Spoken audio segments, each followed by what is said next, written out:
سلام بچه ها، امیدوارم که حالتون خوب باشه. تا اینجا همه چیز و وفق مراد براتون پیش رفته باشه. درس 6 رو با هم تموم کردیم و امروز میخوایم بریم سراغ درس 7 لکسیون 7. همونطور که میدونین پایتخت آلمان در واقع برلینه و پایتخت سوئیس برن هستش. ما میخوایم توی برن سفر کنیم توی این درسمون. یه سری از چون این کتاب مربوط به البته که آوسشپراخش اکسنتتون توی آلمان، استوغایش و شویتزلند ممکنه که یکم فرق کنه. یعنی یکی از دوستای من که سوئیس هستش میگن که یعنی باید حتما بگی هوخدویچ تا مثل آلمانی ها صحبت کنن، وگرنه یه سری تلفظ رو با هم دیگه فرق میکنه. ولی خب چون این کتاب برای هر سه کشور در واقع در نظر گرفته شده، اینجا توی این درس میخوایم سفر کنیم به سوئیس و جاهای دیدنیش رو با هم دیگه یکم مرور کنیم و اینکه فرهنگش رو، حالا یه سری تفاوت‌های فرهنگی که بین آلمان و سوئیس هست رو میگه توی تایل ب که یه گریل پارتیه و میخواد تفاوت فرهنگشون رو بگه. گرامری که قرار هست با هم یاد بگیریم پرپوزیسیون ایم داتیو هستش که توی پلیلیست گراماتیک اکتیو درس 31 شما میتونید این گرامر رو به طور کامل اونجا ببینید، یاد بگیرین و اینجا ما فقط یه مرور کوتاهی بهش میکنیم به خاطر اینکه خب هم اگه بخوایم هم گرامر رو به اون دیتیل توضیح بدیم و اینکه لغات درس رو هم توضیح بدیم یکم ویدیو طولانی و شاید حوصله سربر بشه. بنابراین اگر بعد از اینکه گرامر رو اینجا گفتیم توضیحات کاملتری رو خواستیم ببینید، حتما برین و پلیلیست گراماتیک اکتیو رو نگاه کنید، درس 31. همچنین لایک کنید، سابسکرایب کنید، تایل نیمن کنید و ابونیرن کنید، در واقع تایل نیمن کنید تا این ویدیوها به صورت رایگان در اختیار بچه‌های دیگه هم قرار بگیره. حتی یک کمک کوچیک حتی به یک نفر میتونه تغییرات بزرگی رو در دنیای ما ایرانی ها هم ایجاد کنه. آدمای با استعدادی هستیم، فقط کافیه که یکم هوای همدیگر رو بیشتر داشته باشیم. بریم سراغ درسمون لکسیون 7 Neu in Bern. Bern ist die Hauptstadt der Schweiz und liegt in der schweizerischen Mittellandregion im Zentrum des Landes. میگه Hauptstadt یعنی پایتخت، در واقع پایتخت سوئیس هستش و توی در واقع مرکز قرار گرفته. درسته؟ مرکزی، ناحیه مرکزی توی سنتروم دس لندس. حالا یه سری تصویر شما اینجا بالا با هم دیگه دیدیم. این تصویرها شماره گذاری شدن. نگاه کنید، شماره 1، شماره 2، شماره 3 و شماره 4. شما 4 تا شکل رو دارید میبینید. احتمالا توی کتاب شما رنگی خب بهترم دیده میشه، این کتاب کپیه. و چیزای جدید در برن. Sehenswürdigkeiten in Bern. Sehenswürdigkeiten. Die Sehenswürdigkeit جمعش die Sehenswürdigkeiten یه ان میگیره جمعش. مکان دیدنی. Wien ist eine Stadt voll Sehenswürdigkeiten. Wien شهر وین ist eine یعنی یه شهری full Sehenswürdigkeiten، یعنی پر از مکانهای دیدنی. مثلا اصفهان ist eine Stadt voll Sehenswürdigkeiten. اصفهان یه دونه شهر پر از مکانهای دیدنیه. Oder Yazd ist eine Stadt. چرا eine بچه ها؟ چون die Stadtه.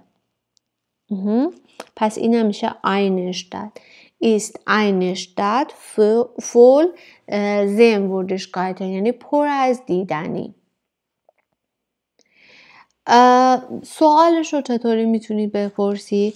پس welche، چون دی بود دیگه اینجا، پس این میشه welche Sehenswürdigkeiten gibt es، وجود داشتن، وجود داره، gibt es in Frankfurt.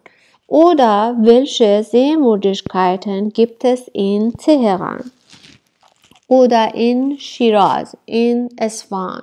خلاصه میتونید اصفهان، ولی آلمانی ها میگن، میتونید این اسم شهرها رو عوض کنید. Wien ist eine Stadt voll Sehenswürdigkeiten. Teheran ist eine Stadt voll Sehenswürdigkeiten. پس مکانهای دیدنی در برن رو میخوایم با هم دیگه مرور کنیم. Hören Sie die Informationen zu Bern. میگه hören، گوش کنید، شما به اطلاعات برن. Was ist was؟ چی به چیه؟ zuordnen، یادتونه اختصاص بدین شما. die Fotos، das Foto، die Fotos، چون فوتو کلمه فرمدی هست با اس جمع بسته شده. oben den Sehenswürdigkeiten، میگه این بالایی ها رو به اینا اختصاص بدین. آدیو 42 رو با هم دیگه گوش کنیم. 42. Lektion 7. Track 42 bis 45. Herzlich willkommen und grüezi in Bern, in der Hauptstadt der Schweiz. Hier vorne sehen Sie das Münster. Von dem 100 Meter hohen Turm haben Sie einen wunderbaren Blick über die Altstadt und die Berner Alpen. 1421 hat man mit dem Bau begonnen. Die Turmspitze ist erst...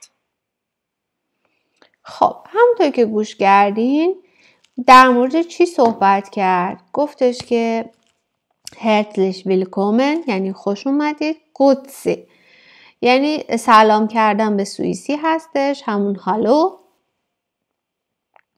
این برن، سلام از برن در واقع. in der Hauptstadt der Schweiz یعنی پایتخت شوایц هستش.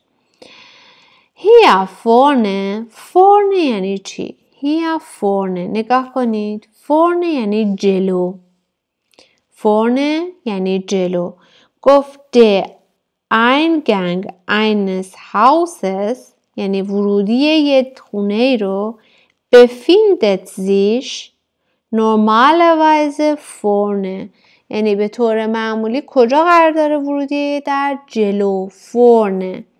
پس اینجا هم به ما گفتش که hier اینجا جلو میبینید شما das Münster.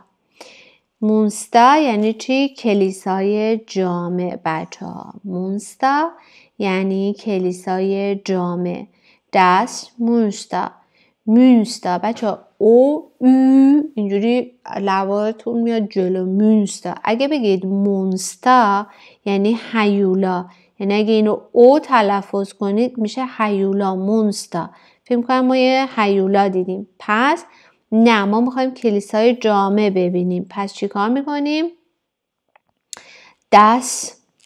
das Münster. das Münster نی Münster. das Münster کلیسای جامع. این تصویری که شما میبینید مربوط به کلیسای جامع هستش و das Ulmer Münster bezieht den welthochsten Kirchturm. کلیسای جامع شهر اولمر که اینجا دارید میبینیدش بلندترین برج کلیسای جهان ولتهوخستن هستش. این بلندترین کلیسای جهان هستش.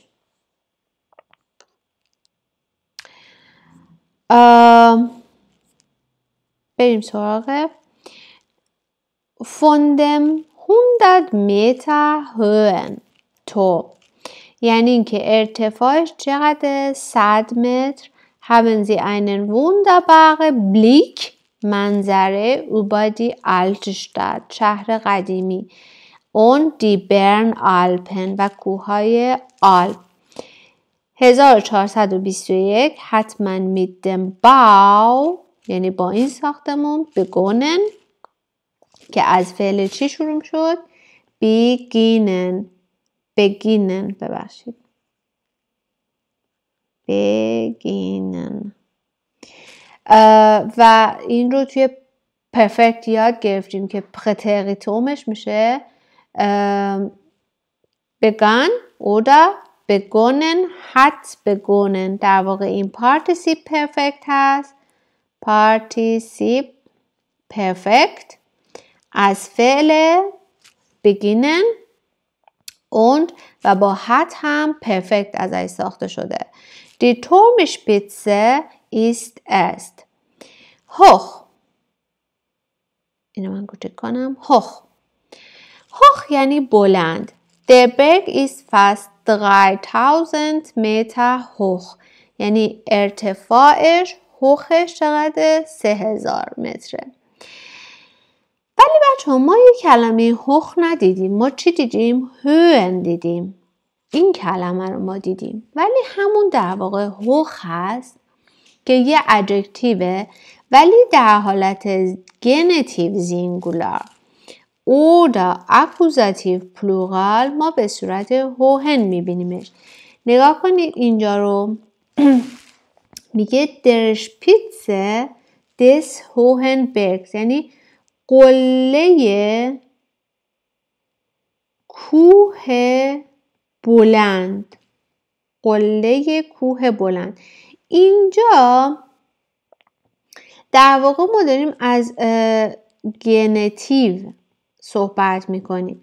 پس شپیتزه نوک یا قله کوه بلند یا نوک قله کوه بلند. درسته؟ حالا این ما گفتیم همیشه نشون دهنده چیه؟ گنتیوه. دیشپیتزه که خودش میمونه، کاری باهاش نداریم. دیشپیتزه خودش میمونه. در برگ هم خودش یعنی کوه. نوک کوه اینجا میشه نوک کوه ولی ما میخوایم بگیم. این کار ما رو خراب میکنه. میتونیم بگیم دیشپیتزه فوم برگ. خب اگه با داتیو بگیمش دیشپیتزه فوم برگ یعنی نوک اون کوهه. اینجا مالکیت رو داره نشون میده ولی همین مالکیت رو با یک گرامری به اسم گنتیو هم نشون میدن. این مالکیت رو با یک گرامری به اسم گنتیو هم نشون میدن. پس بنابراین ما این رو با فوم نمیخوایم. زندن ما با چی میخوایم؟ با گنتیو میخوایم. نوک که خودش میاد دیشپیتزه. کوه میشه در برگ. در حالت گنتیو در میشد دس. پس دس رو مینویسم. دس.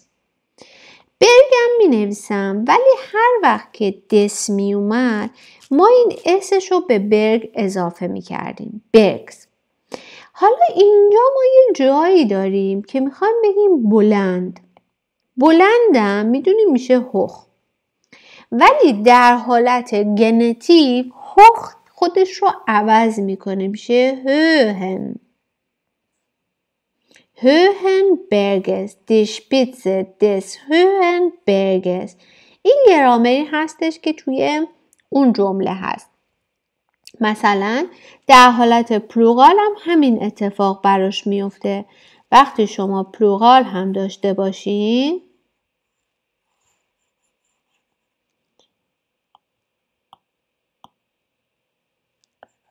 باز همین اتفاق میفته. اومدم اینو پاک کنم. خیلی خوب. نگاه کنید. Die hohen Bäumen ich sehe چه چیزی را میبینم؟ درختای بلند جنگل رو. Die hohen Bäume im Wald. ببینید hoch دوباره شده hohen. یعنی بلند. بعد یک کلمه داشتیم der Turm. یعنی برج. Der Turm ist 68 hoch. ارتفاعش چقدره؟ 68. Der Turm ist 68 Meter hoch. Der Blick. گفتش که میتونید یه بلیک از Altstadt داشته باشید. یعنی شهر قدیمی داشته باشید. Von diesem Hotel. از این هتل. Hat man einen guten Blick auf den Rhein. در رودخانه راین. Einen guten Blick auf den Rhein. و گزینه بعدی der Bau هست. یعنی ساخت. Unser Haus ist ein Altbau. یعنی یه خونه قدیمیه. یه ساخت. یه بنای قدیمیه. اینجا دیده نمیشه. Der Bau میگه unser Haus ist ein Altbau oder Neubau. میپرسن مثلا میگن ساختمون شما Altbau oder Neubau. اگه Altbau باشه خب اجارش کمتره، هزینه گازش بیشتره و بنابراین الان خیلی همه حتی اگه کوچیکم باشن Neubau رو به خاطر این قضیه گاز ترجیح میدن. و پنج جزء همین بود. بله گفته بود Turmspitze. Die Turmspitze ist der obere Teil eines Turms. اگه یه ترم رو در نظر بگیرید این بالاش مثل برج میلاد که زده بیرون توی برلین مثلا فرنزیاتورم، اینجا این بالاش شپیتزش میشه Turmspitze. obere Teil. ببینید اینجا هم دوباره گنتیوه. نگاه کنید. Der Turm. اینجا یاد گرفتیم دیگه der Turm. ولی وقتی که میخوایم گنتیو ازش بسازیم der obere Teil میشه بلندترین برج، بلندترین بخش. اینجوری مثلا تایل میشه بلندترین بخش. این ا همین گنتیوه پس میشه د obere Teil. توم در توم میشه دس توم و یه اسم ام انده پس میشه د obere Teil دس توم. و اوکی برگردیم به کتاب. پس در مورد اولی دستمونستا صحبت کرد که کدوم بود؟ این بلندترین ترم بود. در واقع صحبت کرد که کلیسای جامع یا مونستا بود. بریم آدیو بعدی رو با هم گوش کنیم. آدیو 43.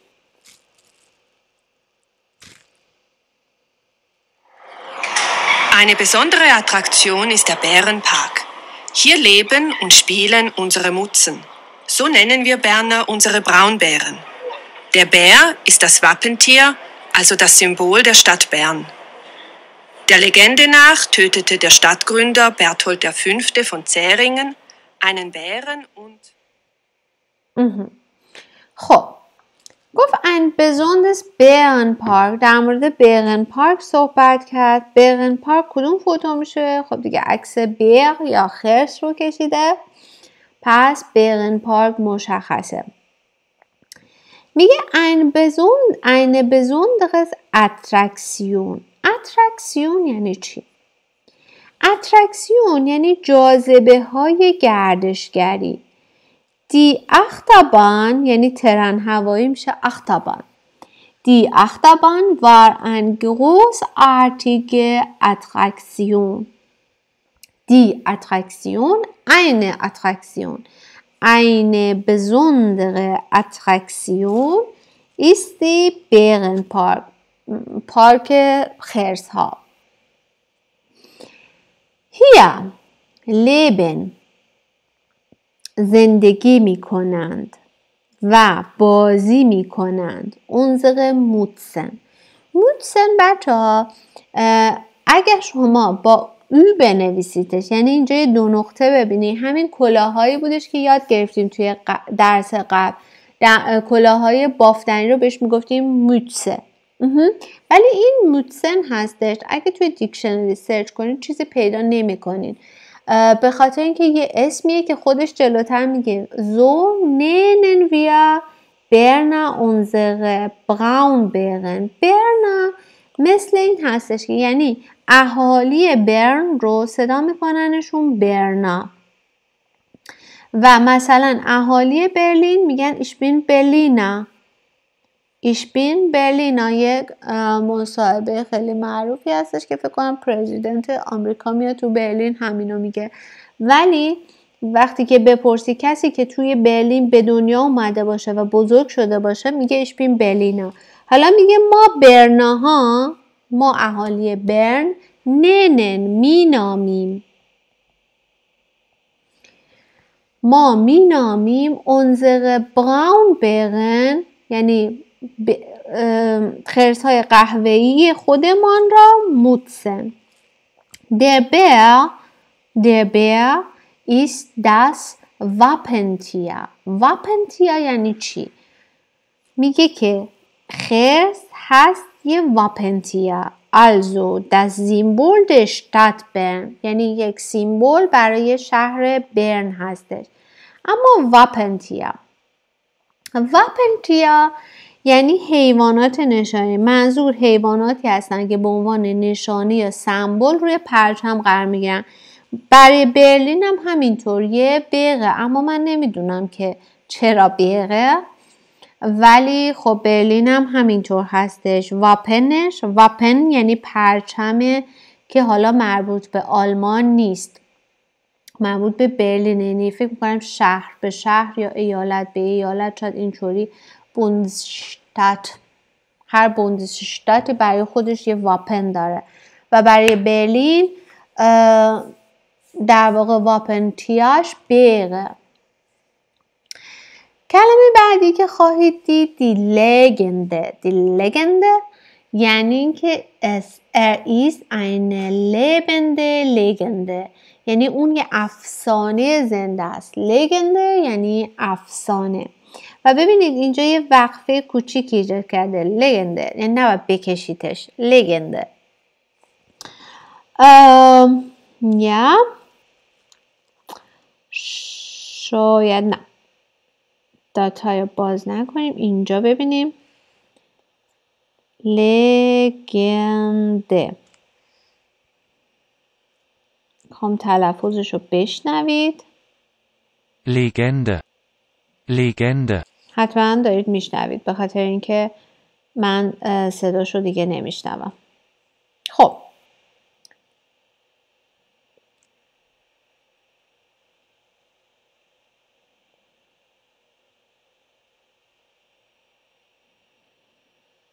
پرید بیرون اصلا.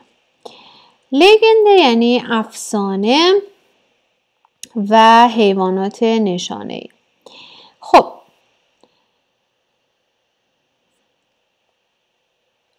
گفتش که der Legende nach Toten der Stadtgründer Berthold zahlreichen einen Bären und فلان.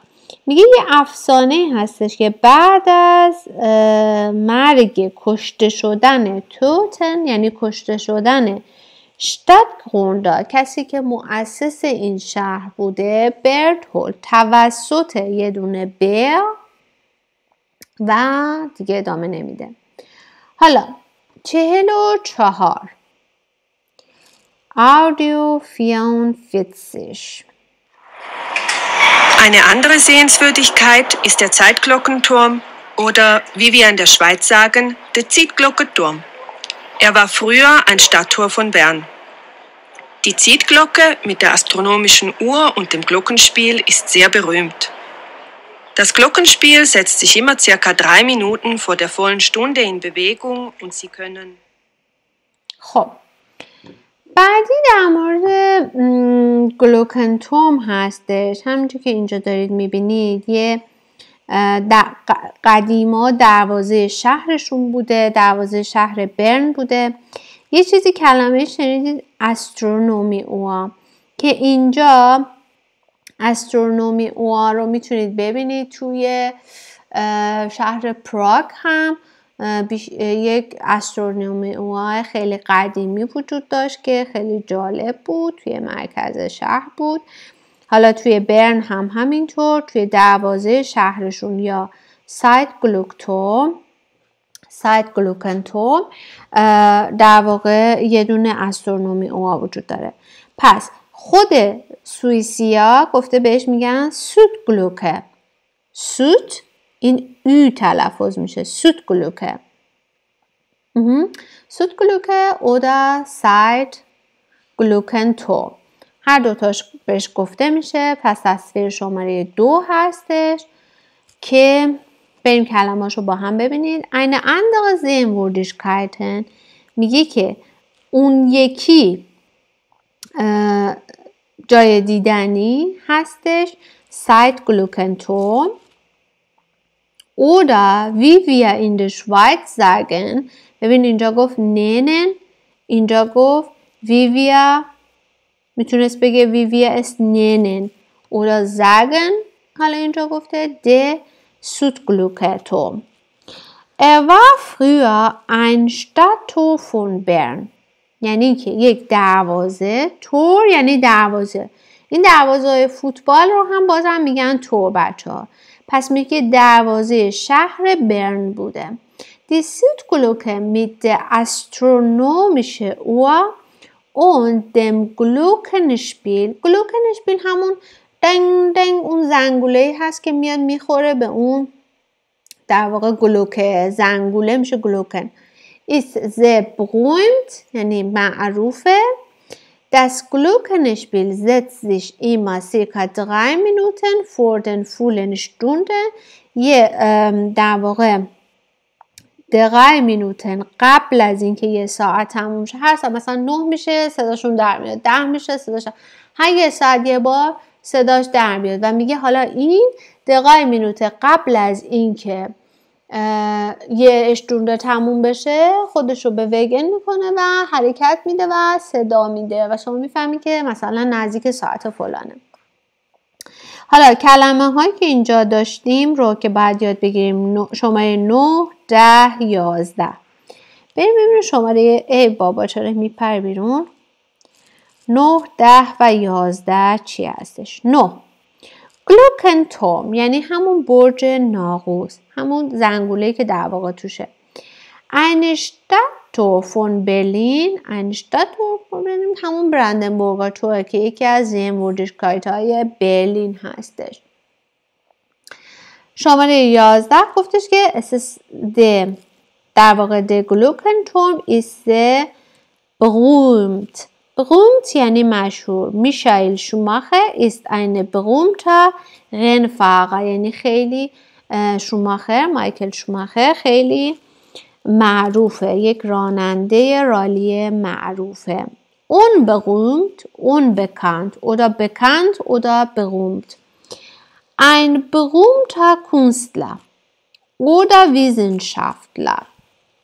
Michael Schumacher ist ein berühmter Rennfahrer. با یه چیزی معروف شدن میشه durch. durch den فیلمش معروف شده. اما به یه چیزی شهرت داشتن für etwas berühmt. Das Supermodell war für sein gutes Aussehen berühmt. و نگاه کنید sein ist مثلا، حالا اگر الان زنده است میتونید بگید ist. Das Supermodell ist für sein gutes Aussehen به خاطر ظاهر خوبش berühmt شده. پس für etwas برای به یه چیزی به خاطر اون ویژگی که داده میشه für. اما اگر با یه کاری که کرده با یه محصولی میشه durch پرپوزیسیونش. آدیو بعدی آدیو شماره 45 45 hören wir jetzt genauso. Hier das große Gebäude mit der Kuppel ist das Bundeshaus aus dem Jahr 1902. Das Bundeshaus ist der Sitz von Parlament und Regierung. Beim Bau des Parlamentsgebäudes hat man Materialien aus allen Regionen in der Schweiz verwendet. خب میگه اینجا شما بزرگترین گبویده یعنی ساختمون رو mit der Kuppel ist das Bundeshaus aus dem Jahr 1902. میگه شما دارید یه ساختمون بزرگ رو با یه گنبدی که برای بوندسهاوس هست یعنی ساختمون مجلس در سال 1902 میبینید. Das Bundeshaus این ساختمون مجلسه ist der Sitz یه جایگاهی von Parlament. پارلمنت میاد اونجا دولت پارلمنت و رگیرون میشه دولت میاد اونجا میشینه و جلساتش رو برگزار میکنه. Beim Bau des Parlamentsgebäudes حتما متریال میگه برای ساختمون پارلمان این متریال ها این چی میشه متریال مصالح از همه نواحی سوئیس استفاده شده. شماره 12 و 13 رو با هم ببینیم معنیاشون رو. 12 das Gebäude یعنی ساختمان. jedes Haus ist ein Gebäude هر خونه یک گبویده است یه ساختمونه. و die Kuppel که دیدیم یعنی گنبد. die Kuppel des Petersdomes ist in Rom war sehr schön. میگه گنبد کلیسای سن پیتر در روم خیلی زیبا بود. حالا این در واقع توی برلینه. Deutscher Bundestag die Kuppel کوپلشه یعنی شما میتونید اینجا تیکت تهیه کنید بعد توی ساختمون مجلس نمیتونید برید ولی اینجا در واقع یه دونه اینجوری یه راهیه میبینید اینا رو هیچ پله‌ای هم نداره اینا رو میرید بالا و از اینجا البته میتونید نمای داخلی ساختمون مجلس رو که حالا میشینه پارلمان ببینید ولی این بالا توی این کوپله آزاده و میتونید تیکت تهیه کنید و برید ببینید و از بالا هم که کل برلین رو در واقع میبینید و یه دونه از همین راهنماها گوشی‌های راهنمای تورگاید هم بهتون میدن و هر زبونی که بخواین و هر جا که برسین تاریخچه ساختمون‌هایی که دارین جلوتون میبینید رو براتون توضیح میده. خلاصه اگه اومدید برلین خیلی قشنگه بریم ببینید. اینم از فروندت هم یعنی کلمه آخری که میبینید من نمیتونم بهتون با چیز خط بکشم دورش ولی فروندن یعنی استفاده کردن. و یه چیز دیگه اینجا بوندسهاوس اون بوندستاگ بود بوندسهاوس یا ساختمون مجلس هم توی برلین که اینه توی تهران هم که مشخصه کجای دیگه بهارستان. خب پس اینم شد شماره یکم شد چی بوندسهاوسمونه. این ده توریست اینفورماسیونن میگه توی توریست اینفورمیشن یعنی اینکه دیگه همون اطلاعات گردشگری in der Touristinformationen nachfragen. In der Touristinformationen nachfragen یعنی سوال کردن. Wenden Sie sich für weitere Details bitte an die lokale Touristinformationen. برای جزئیات بیشتر به گردشگر لوکال یا محلی وندن کنید. وندن آن مراجعه کردن. وندن آن. besichtigen یعنی بازدید کردن. حالا از هر جایی بچه ها نگاه کنید. ich möchte gern den Dom besichtigen. der Dom یا مونستا، همون کلیسای جامع هم دوم بهش میگن هم مونستا. توی درس 1 داشتیم. ich besichtige, du besichtigst, sie besichtigt, wir besichtigen, ihr besichtigt و گذشتهش مثل این هستش، مثل زمانی هستش که شما از یا زی در واقع دارین استفاده میکنید. haben besichtigt. genau. und Präteritum besichtigte یعنی بازدید کردن، دیدن کردن. besuchen, besichtigen, angucken, ansehen oder betrachten. همش یه معنی رو میده. die Stadt besichtigen. okay? oder eine Schloss besichtigen. یه قلعه رو ببینید. eine Wohnung besichtigen. ولی بچه ها وقتی که میگین eine Wohnung besichtigen یعنی که وارد محیط شدید و داخله، یعنی که وارد اون محیط شدید، نمیشه نشون داد، وارد اون محیط شدید و از محیط داخلیش دیدن کردین.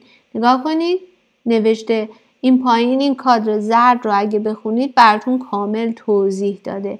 eine Wohnung besichtigen منظور این است که وارد محل شدیم و محیط داخلیش رو دیدن کردیم. ich möchte gerne der Dom besichtigen oder im Urlaub haben wir Schloss Schönbrunn besichtigt. گذشته استفاده کرده. نگاه کنید اینجا رو.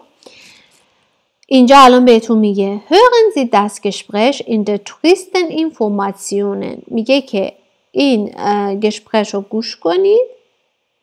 welche Sehenswürdigkeiten möchte Melanie besichtigen. چه مکانهای دیدنی رو دوست داره ملانی بازدید کنه. kreuzen Sie an. حالا چیزایی که میخواد بازدید کنه این 3 تا هستش، ولی بریم آدیو شماره 46 رو با هم دیگه گوش کنیم و ببینیم که کجاها رو میخواد دیدن کنه. من تکستش رو براتون اینجا جوری که همش رو ببینید که میبینید الان خوبه. بریم آدیو شماره 46 رو با هم گوش کنیم. Track 46. Guten Tag. Grüezi, kann ich Ihnen helfen? Ja, bitte. Wie komme ich zum Bärenpark? Ist das weit von hier? Nein, nein, das ist nicht weit. Schauen Sie. Wir sind hier und der Bärenpark ist hier. Sie können hier vom Bahnhof mit dem Bus fahren. Das Tram fährt nicht zum Bärenpark. Schauen Sie, der Bus Nummer 11, nein, ich meine Nummer 12 in Richtung Zentrum Paul Klee fährt zum Bärenpark. Ach, das ist ja wirklich nicht weit. Da fahre ich mit dem Rad. Mit dem Velo können Sie natürlich auch fahren. Haben Sie schon das Münster und die Zietglocke besichtigt? Im Münster war ich gestern. Wirklich sehr schön. Zur Zietglocke und zum Bundeshaus möchte ich heute gehen. Da gehe ich zu Fuß. Sie sind ja beide ganz in der Nähe. Ja, in Bern liegen die Sehenswürdigkeiten sehr zentral. Man kommt sehr gut zu Fuß hin und muss nicht mit dem Auto fahren. Hier haben Sie noch eine Broschüre mit allen Sehenswürdigkeiten und einen Stadtplan. Oh, vielen Dank und auf Wiedersehen. Ade und viel Spaß in Bern. خب دیدین که میخواست کجاها رو بره. حالا بریم تکستش رو با هم دیگه نگاه کنیم. Guten Tag، روز بخیر. و Angestellter کارمنده جواب میده Grüezi، wie kann ich Ihnen helfen؟ میتونم بهتون کمک کنم. توی آلمان معمولا میپرسن wie kann ich Ihnen helfen؟ یعنی چطوری میتونم بهتون کمک کنم. و ملانی جواب میده یا بله wie komme ich zu. وقتی میخوای بگی چطور برم یه جایی، کلمه‌ای که سوال میکنی wie komme ich zu، wie komme ich zu و حالا اون مکانی رو که میخواین میگین. Wie komme ich zu Brandenburger Tor? Ist das weit von hier? Weit یعنی دور. دور از اینجا. میگه آیا از اینجا دوره؟ و انگشترتا جواب میده nein, nein. Das ist nicht weit. دور نیست. نگاه کنید. adjective داریم. adjective weit یعنی دور. با چی منفی شده؟ با نیشت منفی شده. schauen Sie. نگاه کنید. ببینید. Wir sind hier. ما اینجاییم. داره رو نقشه جایی رو بهش نشون میده. Und der Bärenpark ist hier. Bärenpark هم اینجا. رو نقشه دوباره یه جایی رو نشون میده. Sie können hier اینجا vom Bahnhof. Von plus dem میگه که با Bahnhof. von کلمه هستش که ما ازش پرپوزیسیونی هستش که همیشه به داتیو احتیاج داره. پس وقتی که شما میگید der Bahnhof و von دارید و von پلوس داتیو نیاز دارید، بنابراین der توی داتیو چی میشد؟ dem. پس میشه von dem Bahnhof. ولی برای اینکه این راحت‌تر خونده بشه د وسطش رو حذف میکنیم چون همه آرتیکل ها د دارن. پس میشه vom. vom Bahnhof. پس یادتون باشه von پرپوزیسیونی هستش که همیشه داتیو میخواد. mit dem Bus fahren, das Tram fährt nicht zum Park. ترام چی هستش بچه ها؟ اینجا این اشتغاسه بان یا ترام بهش میگن. ترامپ نه ها، ترام. میگه با این فرقشون چیه؟ این هستش که شما با U-Bahn از زیر زمین میرید، با S-Bahn هم یه جاهایی از زیر زمینه یه جایی از روی زمینه، ولی کلا بیشتر از روی زمین میره ولی از داخل شهر نمیره، یعنی اینکه یه ایستگاه مشخصی داره. ولی این ترام ها از روی اون شینه ها، از روی ریل هایی که توی خیابون وجود داره راه میرن و بهشون میگن ترام یا شتراسنبان بهشون گفته میشه. و با همون تیکتی که شما برای او-بان، اس-بان یا هر چیزی میخرین هم میتونید بوس سوار شید هم میتونید ترام سوار شید. ولی نکتهش اینه که از توی شهر میرن و به خاطر این شینه هایی که توی خیابون وجود داره قوانین گواهینامه خیلی سخت تر شده که اولویت معمولا همیشه با اینا هست و چراغای خاص خودشونو دارن و خب خیلی هم سریع هستن. پس گفتش که ترام، das Tram fahren, fährt nicht zum نمیره. Schauen Sie den Bus Nummer 11 an. Nein, Nummer ich meine یعنی منظورم شماره 12 هستش. به سمت این Richtung Central. fährt zum Bärenpark یعنی باید ریشتونگش هم دقت کنید وگرنه که اشتباه میکنید. خب بذارید اینجا پاک کنیم که شلوغ نشه.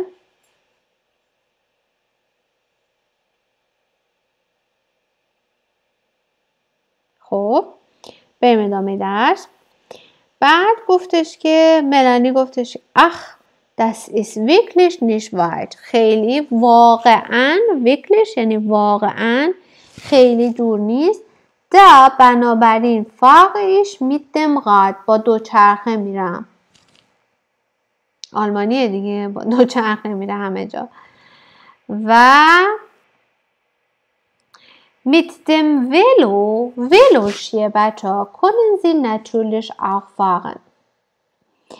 Haben Sie schon das Muster und die Cytologe besichtigen؟ میگه که موستا و سیتولوگ هم دیدن کردی ازش؟ و ملانه جواب میده ولو رو یادم هست الان بهتون میگم.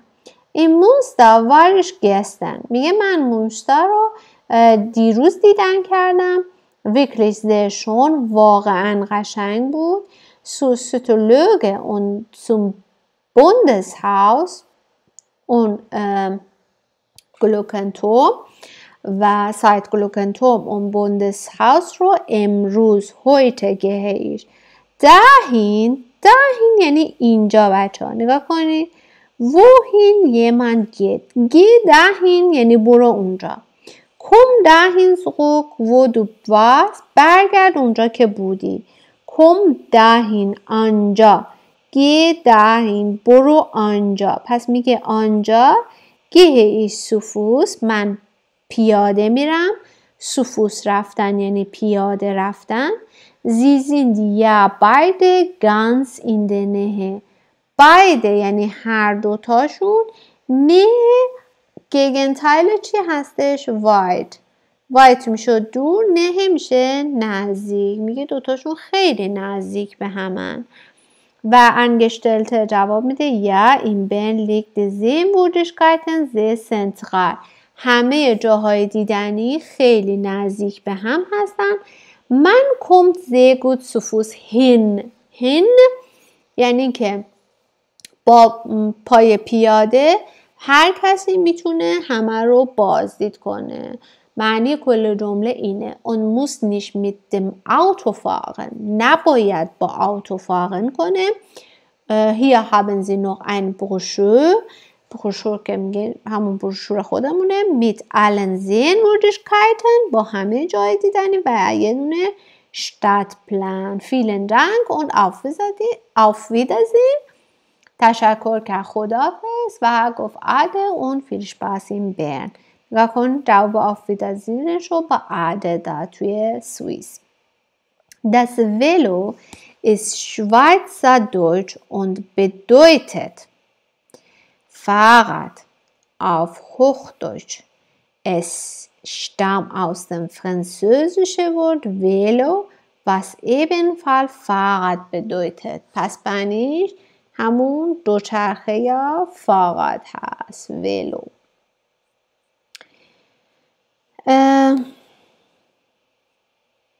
پس سوای تمرین سوای آ رو با هم گوش کردیم.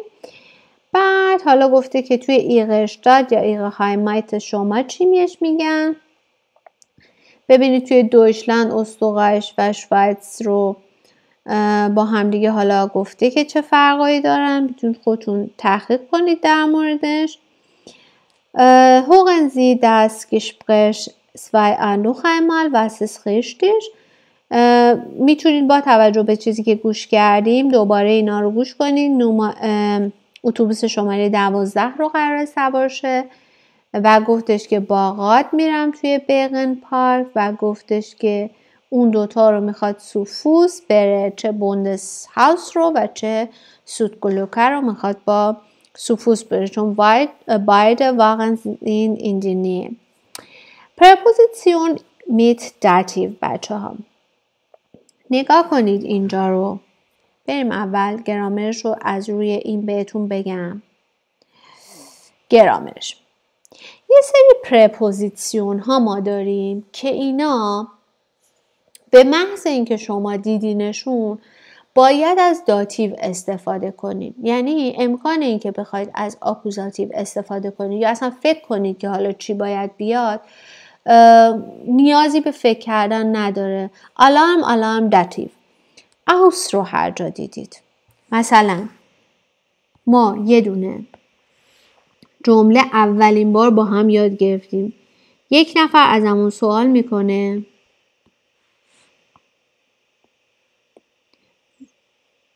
woher kommen Sie؟ خب میگه از کجا میای و شما در جوابش میخوای بگی ich komme aus dem Iran. ببینید اینجا رو چرا دم گذاشتید؟ به خاطر اینکه ما میدونیم در ایران هست. حالا کاری نداریم که چرا، ولی چون خب مرد سالاره دقت کنید در ایرک و در ایران دوتاشون آرتیکلشون داره. حالا ما به عراق کاری نداریم، کشور دوست و تنها میذاریم، میایم اینجا. در ایران aus به محض اینکه ما ببینیمش میگه من داتیو میخوام و توی حالت داتیو ما گفتیم اگر در و دست داشته باشیم میشه دم و اگه دی داشته باشیم میشه چی؟ در. پس به خاطر اینه که ایران درش رو از دست میده و تبدیل میشه به دم. پس اینجا هم ما هر وقت پرپوزیسیون اوس رو دیدیم sofort میگیم که داتیو. پرپوزیسیون بای رو دیدیم.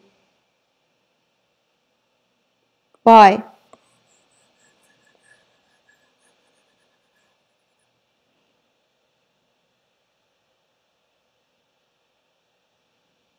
خب. Wo bist du? Ich bin beim Arzt. اینجا چه اتفاقی میفته؟ Wo bist du? Ich bin beim Arzt. نگاه کنید by. By dem. درسته؟ چرا بچه ها؟ چون der Arzt دیگه دکتر. کجایی؟ من الان پیش دکترم. der Arzt. و گفتیم که اگر در داشته باشیم و دست داشته باشیم در حالت داتیو اینا میشن دم و این میشه در. پس ما الان چی داریم؟ در آرتس داریم. نمیتونه میشه دم بای دم آرتس oder beim آرتس. پس این هم بای هم هر جا دیدیم sofort میفهمیم که این به داتیو احتیاج داره. گرامر بعدی، پرپوزیسیون بعدی، همه پرپوزیسیون هایی که اینجا دارید میبینید همین اتفاق باید حفظشون کنید. aus, bei, mit, nach, seit, von, zu, außer, gegenüber, entgegen, gemäß و zu, wieder. همه اینایی که دارید میبینید پرپوزیسیون هایی هستن که فقط با داتیو کار میکنن. مثال هاش رو اینجا نگاه کنید. میگه geht 8 Uhr aus dem Haus. چرا dem Haus؟ das Haus. گفتیم das میشه چی؟ dem. چون به خاطر این auسی که داریم اینجا میبینیم. Ich habe kein Glas. میگه من لیوان ندارم. Kannst du aus der Flasche. دی شده چی؟ der Flasche trinken. و ممکنه حالت مودال باشه. der Stuhl ist aus. وقتی میخوایم جنس یه چیزی رو بگیم میگیم aus Metalle. بای رو نگاه کنید. Ich bin heute bei Lisa. با یه پرزونی هستم. ولی چون لیزا نامه هست بنابراین ما نیازی به پرپوزیسیون نداریم چون نام ها هیچ پرپوزیسیونی ندارن. arbeitet bei یه فیرمایی زیمنس برای زیمنس کار میکنه یا با زیمنس کار میکنه و میتونه نهه بگه. مثلا Augsburg liegt bei München یعنی کنار مونشن. آوگسبورگ کنار مونشن هست. مثلا براندنبورگ لیگت بای برلین یعنی کنار برلینه نزدیکشه. پرپوزیسیون mit Ich fahre mit meinem Freund با دوستم. این اولا پارتنرتون پارتنرینتون mit Wir fahren Verkehrsmittel mit dem Bus, mit dem Zug, mit dem Flugzeug. هر وسیله نقلیه ای رو. Ich schreibe mit dem Bleistift. Oder ich spiele mit dem Klavier. من با پیانو ساز میزنم. یا اینکه خلاصه اینسترومنت. بلایشتیف یعنی چیزی که داری باش مینویسی، ابزاری که داری باش مینویسی. نخ دوباره همینطور. نخ میتونه لوکال باشه، یعنی داری به سمت یک مکانی میری. لوکال، فرانکفورت، هامبورگ، دویچلند. لوکال، wohin Städte und Länder ohne Artikel aber. نمیتونی بگی که wohin fährst du، به کجا داری فاقن میکنی؟ به یه سمتی. حالا شهرهایی که آرتیکل ندارن رو میتونی بگی nach Deutschland مثلا، ولی نمیتونی بگی nach dem Iran. میگی in den Iran، چون در ایرانه. این دن ایران یعنی پرپوزیسیونش عوض میشه. نمیتونی بگی نخ دویچلند، نخ شوایتس، نخ. ولی برای ترکیه چون آرتیکل داره، برای ایران چون آرتیکل داره، in der Türkei، in den Iran und یا میتونی اینا رو بگی، ولی نمیتونی دیگه USA آرتیکل داره، پس ohne آرتیکل. Wie spät ist es? Es ist 5 nach 2. temporal یعنی زمان رو میخوای بگی، و یا این که میخوای مودال بگی. کی تو arbeiten خوب کار نمی کنی؟ nach dem Essen kann ich nicht gut arbeiten. بعد غذا نمیتونم خوب کار کنم. پس در واقع دوباره یه جور موداله. مودال تمپورال هم میتونه باشه. Seit einem Jahr wohne ich Berlin. یعنی از اینجا شروع شده که توی فرگنگنهایت بوده و تا الان هستش. از گذشته فرگنگنهایت تا الان. Seit 3 Jahren. Seit einem Jahr. تمپورال هستش. Von از کجا؟ woher lokal. Ich komme gerade vom Arzt. از کجا داری میای؟ از پیش آرتس دارم میام. ولی اینجا wohin که میخوای بگی یعنی به سمت یه جایی میری. از یه جایی میای میشه woher. Die Schwester von meiner Freundin ist schon verheiratet. Von Genitiv. ببین مالکیت رو نشون میده. von فرانکفورت مالکیت فرانکفورت رو نشون میده. سو به سمت جایی میخوای بری، به سمت پرزون بخوای بری یا زمانی بگی. wie komme ich zu Bahnhof. wohin سوی بنهوف، به سمت بنهوف. heute fahren wir zu meinen Eltern. zum Frühstück esse ich immer ein Ei. zum Frühstück برای صبحانه. پس پرپوزیسیون هایی که دیدید همیشه با داتیو میان و بعضیشون by them میشه beim، von them، vom، zu them، zum، zu der، sur. مثلا سو شوله مثلا میگید چون دی شوله هست. دی نه دی شوله. ich komme zu Schule oder ich komme zu Ich fahre zur Schule. حالا میتونید یه تمرین رو اینجا با هم حل میکنیم. برای تمرین‌های بیشتر لطفاً پلیلیست رو نگاه کنید. Wie ist Ihr Weg zur Arbeit? میگه چطوری میری به سمت کارت. Wann gehen Sie morgen? از خونه بیرون، از خانه بیرون. چه وقت شما میری از خونه بیرون؟ پس میشه aus dem Haus. چرا؟ چون das Haus میشه dem Haus، به داتیو احتیاج داره. درست شد؟ Viertel nach داریم دیگه، فقط میتونیم nach استفاده کنیم. nach 7 یعنی 15 دقیقه بعد از 7. Ich gehe dann gehe به سمت بنهوف میره. پس میشه zum Bahnhof. Und fahre mit dem Zug. گفتیم با وسیله نقلیه mit dem Zug. چون این der Zug هست. Meine Firma liegt südlich von Köln. Also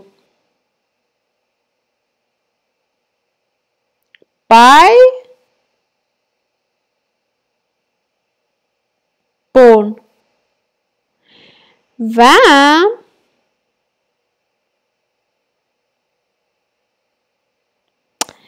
brauchen Sie lang vor dem Weg zur Arbeit? میگه زمان زیادی لازم داری. یا aber das macht mir nicht. یعنی که اوکیه، هیچ اتفاقی نمیفته، یعنی اذیت نمیشم.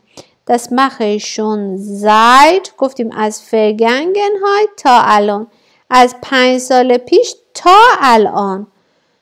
Ich möchte nicht umziehen. من نمیخوام که جابجا بشم. پس اینم از این. من یه لحظه اینجا راستش شک کردم چون by Bonn اینجا یادتون باشه گفتیم که وقتی که نزدیک بود میگفتیم فون. میبینید؟ به خاطر همین زودلیش فون by Bonn. آها این اسم شرکت هست احتمالاً. by Bonn یعنی اسم شرکت بون بوده، برای بون داره کار میکنه. خب این از این. آره من یه لحظه اینجاشو قاطی کردم خودمم. و تمرین بعدی اینجا ببینید پس فون رو vom Bahnhof mit dem Bus und mit der Straßenbahn zum Bärenpark. ببینید پرپوزیسیون هایی هستن به داتیو احتیاج دارن. اینجا براتون گفتم فون یکی از چیزاش نشوننده مالکیته و همیشه داتیو احتیاج داره. بچه اصلا فون رو در هیچ حالتی شما نمیتونید غیر از داتیو استفاده کنید. Haben Sie schon eine Zeitung von heute برای امروز. Von jemand sein das Auto von Felix ist kaputt. یا میتونید بگین das Auto ist von Felix. و فون میا نگاه کنید داتیو اومده. فون پیتا مالکیت هستش. و یا اینکه از یه جا فون کل، فون صنعت، فون یت از الان، از یه جایی نخ یه جای دیگه بریم. فون مونشن نخ شتوتگارت، فون برلین نخ فرانکفورت. فون انفنگ بیس انده یعنی از ابتدا تا انتها. von einer Seite zu andere Seite از یه سمت به یه سمت دیگه. و زمان هم میگیم von 13 Uhr bis 15 von Montag bis Sonntag روزهای هفته هم حتی میگیم. پس از یه جایی سوی جایی بپریم یا اینکه از یه اشتتی به یه اشتت دیگه ای بریم. نخ در واقع. و ترام هم دست ترام بود. oder die Straßenbahn اینو براتون توضیح دادم.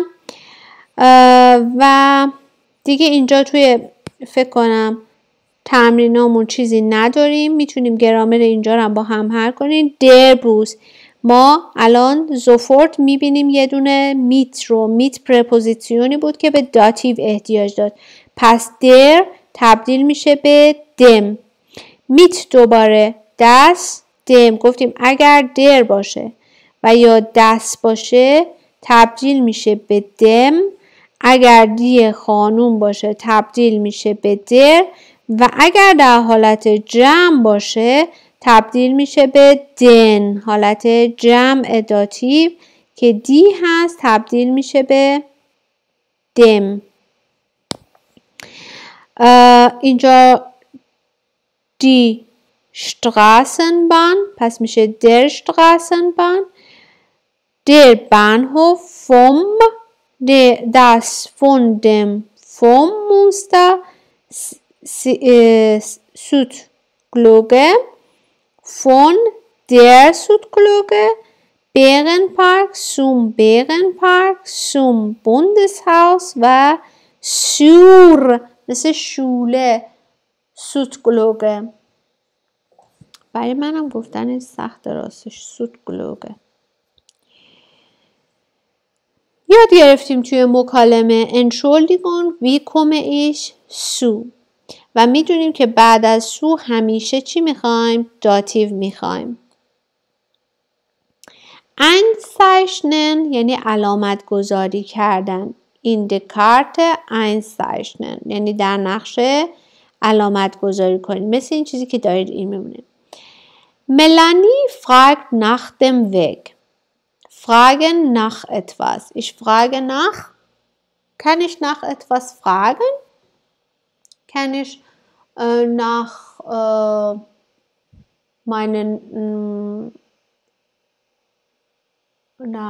meiner Noten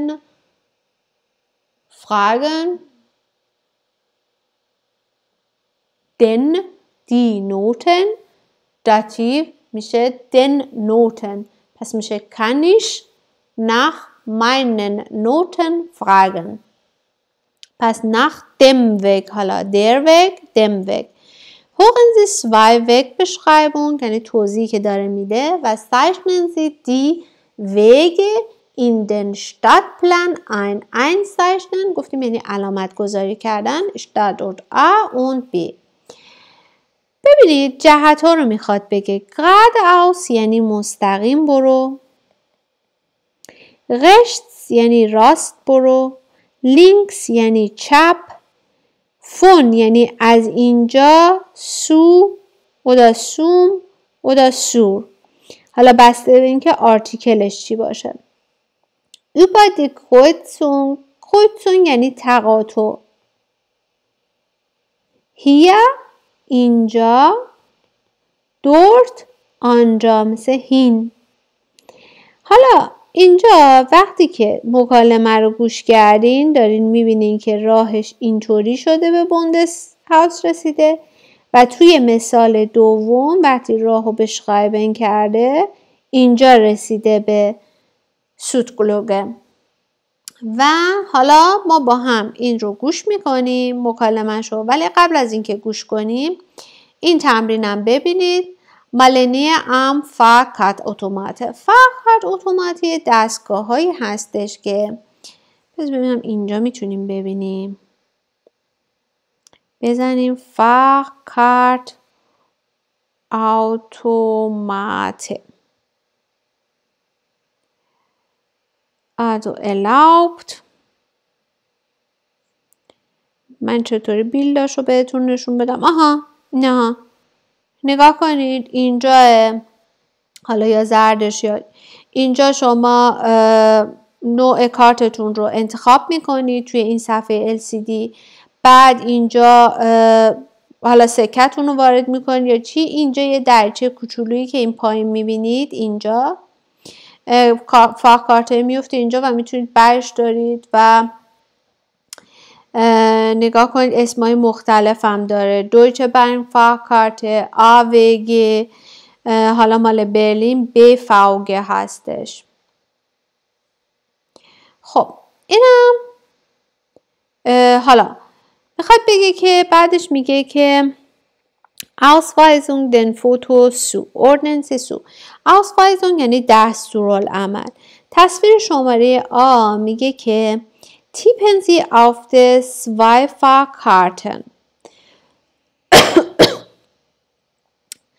Zweifachkarten یعنی که شما رفت و برگشت میخرین کارتتون. Tippen Sie Ihre Zielort ein. Eintippen یعنی وارد کردن، تایپ کردن.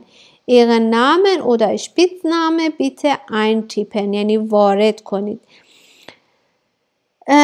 مکان رو که میخواین برین وارد میکنید. بعد میگه که 7.60 فرانک bezahlen پرداخت میکنید و بعد مقصدت رو انتخاب میکنیم. البته توی برلین اینطوری نیست. شما اول مقصدتو انتخاب میکنی، بعد پول رو وارد میکنی، بعد تیکت میاد بیرون. حالا این ترتیبش اینطوریه، توی سوئیس من نمیدونم. erhalten یعنی دریافت کردن. erhält eine SMS یعنی یک SMS دریافت کرد. حالا اینجا نگاه کنید. Melanie fragt nach und erhält Anweisung یعنی nachfragen کرد، بلد نبود کار کنه و دریافت کرد یک دستورالعمل رو. حالا بر اساس اینکه چه دستورالعمل رو دریافت کرد شما میتونید اینا رو علامت گذاری کنید. In der Schweiz Doppel S nicht Schabs Set. Zum Beispiel Straße. ببینید Straße رو اینطوری می‌نویسن، در صورتی که توی آلمانی ما به است می نویسیمش. این همه اون چیزی بودش که در مورد درس زیبن تایل آ بود. حالا ما 2 تا 47 و 48 رو هم با هم گوش میکنیم و ببینیم که چطوری سوال میکنه. Audio 47. Hören wir zusammen. Track 47. Entschuldigung, wie komme ich zum Bundeshaus? Gehen Sie hier geradeaus über die Kreuzung. Biegen Sie dann links ab in das Amthausgässchen. Gehen Sie dort geradeaus über die Amthausgasse in die Inselgasse. Biegen Sie dann rechts ab in die Kochergasse und dann gehen Sie geradeaus. Dann kommen Sie zum Bundeshaus. Also hier geradeaus, dann links in das Amthausgässchen, dann geradeaus und dann rechts in die Kochergasse. Und dann wieder geradeaus. Ja, richtig. Vielen Dank. Auf Wiedersehen. Gern geschehen. Auf Wiedersehen. خب دیدین که اکسنتشون فرق میکنه. پازانت یعنی رهگذر. پازانت یه جوره مثل فرانسویان میگنش، من خیلی سختم بگم پاسان، اینجوری میگن. البته شاید اجازه بدین ببینم که تلفظ و درستش رو براتون بذارم، ولی میگم باید مثل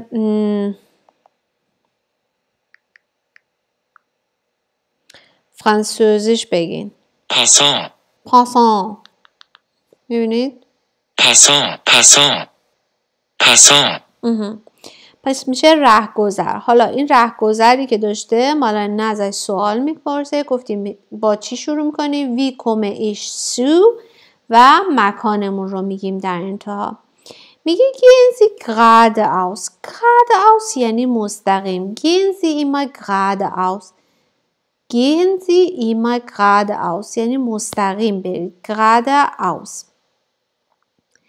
بعد گفتش که چیکار کنید؟ über die Kreuzung یعنی توی تصویر هم دیدیم über die Kreuzung یعنی تقاطع.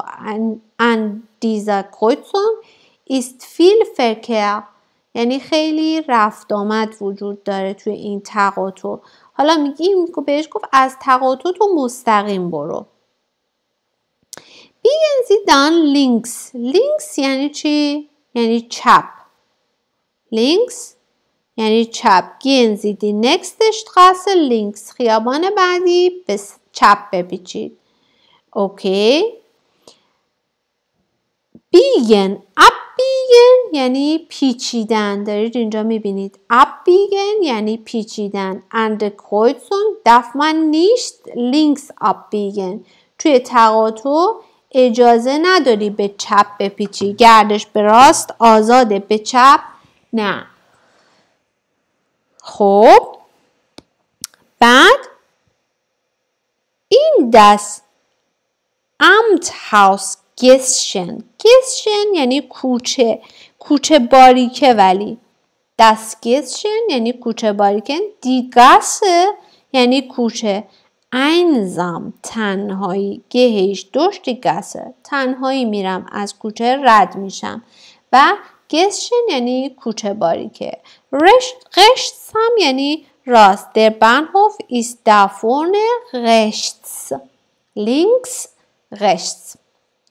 خب بعد گفتش که gehen Sie dort geradeaus über die Amthausgasse. کوچه Amthaus in der Inselgasse. توی کوچه دوباره اینزل. biegen Sie rechts ab. بپیچید به راست توی کوچه کوخاگاسه. und dann gehen Sie geradeaus مستقیم. dann kommen Sie zu Bundeshaus. میرسید به Bundeshaus. بعد اون دوباره جملهش رو تکرار کرد و اون گفت richtig. auf Wiedersehen کرد و رفت.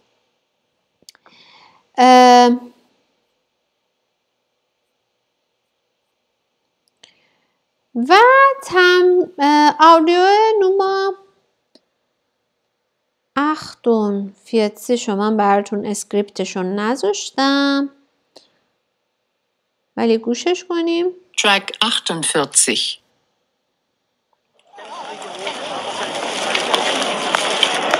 Entschuldigung, wie komme ich zur Zietglocke? Gehen Sie hier geradeaus bis zur Hotelgasse. Biegen Sie dort rechts ab. Gehen Sie dann geradeaus bis zur Kramgasse. Dort sehen Sie gleich links die Zietglocke. Aha, also hier geradeaus bis zur Hotelgasse, dort rechts und bei der Kramgasse links. Ja, richtig. Vielen Dank, auf Wiedersehen. Gern geschehen, auf Wiedersehen.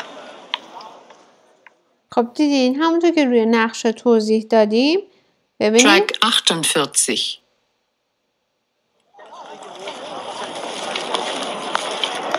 Entschuldigung, wie komme ich zur Zietglocke? Gehen Sie hier geradeaus bis zur Hotelgasse. Biegen Sie dort rechts ab.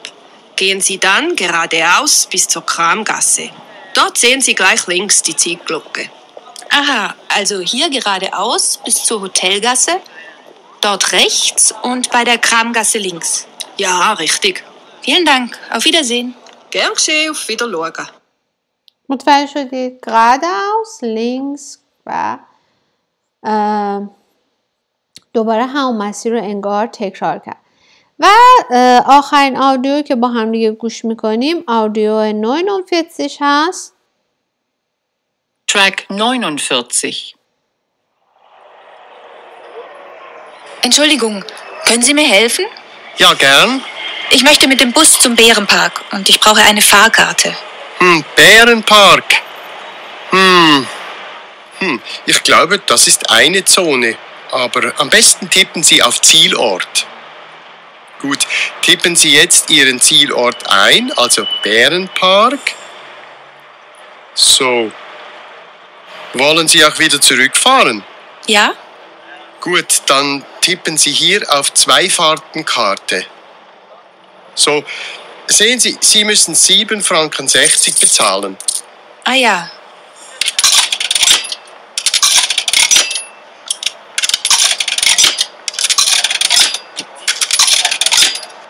Und hier kommt es schon, Ihr Ticket.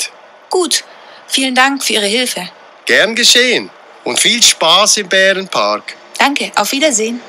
Adieu. خب همونطور که دیدین اینجا بود که رفتش دیزون فقط نکتهش بود که معنیش منطقه است. Hier können wir nicht fahren, das ist eine Fußgängerzone. میگه که این منطقه عابر پیاده است، ما نمیتونیم فاقن کنیم.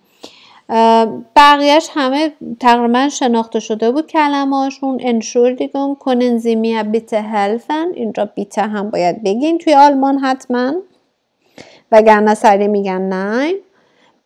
و این میگه که یا gerne ich möchte mit dem Bus. ببینید mit دوباره اومد پرپوزیسیون داتیو. سو دوباره اومد پرپوزیسیون داتیو der Park پس میشه zum Park. Und ich brauche چه چیزی را نیاز دارم؟ eine Fahrkarte akkusativ. Bärenpark. بعد گفتش که ich glaube من فکر میکنم اون توی یه زونه اما am besten بهتره که چرا am besten اینجا همون گوته بچه ها یادتونه گفتیم گوت besser am besten کمپاراتیو سوپرلاتیو در واقع سوپرلاتیو گوت هستش این am bestنی که اینجا میگه بهتره که وارد کنید تایپ کنید تایپ کنید سیلورتتون رو یعنی محلی رو که میخواین برین Gut, tippen Sie jetzt Ihren Zielort eintippen, وارد کنید also Bärenparke. Wollen Sie auch wieder دوباره zurückfahren, برگردید همین جایی که بودی میگه یا dann tippen Sie hier اینجا رو کلیک کنید zwei Fahrtenkarte یعنی zwei که میشه دو Fahrtenkarte Sie müssen اینقدر bezahlen کنید پرداخت کردن Hier kommt es schon Ihr Ticket چرا Ihr Ticket das Ticket آیشم در واقع با آی بزرگ نوشته که محترمانه است اگه تیکت آرتیکلش دی بود میشد ایره تیکت پس das Ticket ihr Ticket vielen Dank für Ihre Hilfe ببینید دی هیلفه پس میشه ایره هیلفه گرن گشین یعنی قابلی نداشت خوش بگذره توی بیغن پارک auf Wiedersehen آدیو بعدی قسمت ب هست که در مورد گریل پارتیه و تا درس بعد Tschüss und ich wünsche euch einen schönen Tag.